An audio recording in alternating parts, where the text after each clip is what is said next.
পৃথিবীতে যত বড় বড় অলি আবদাল গৌস কুতুব অলিয়া উলিয়া ছিলেন, যেমন দুই একজনের নাম কই, খাজা মঈনুদ্দিন কয় না, চিশতি আজমিরি রহমতুল্লাহ আলাই, বরফির আব্দুল কাদের জিলানি রহমতুল্লাহ আলাই, ঠিক না?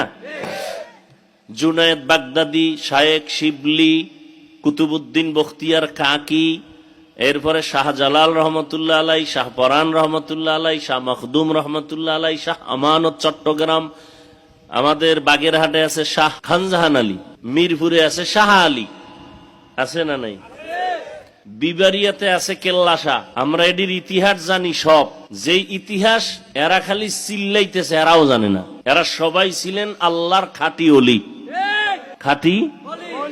একটা লোক পারলে আমাকে বলেন তো, এই জাগর নাম কইলাম, মুজাদ্দেদে আলফে সানি, আরো যত যত নাম আছে, এরা কি কেউ নামাজ পড়েন নাই?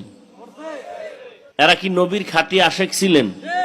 এরা দাড়ি রাখেন নাই, পাগড়ি পরেন নাই, পর্দা করেন নাই। তো তাদের ভক্ত হইয়া তোমার দাড়ি কই, তোমার পর্দা কই, তোমার নামাজ কই? কি ইসলামটারে খেলনা মনে করেছ?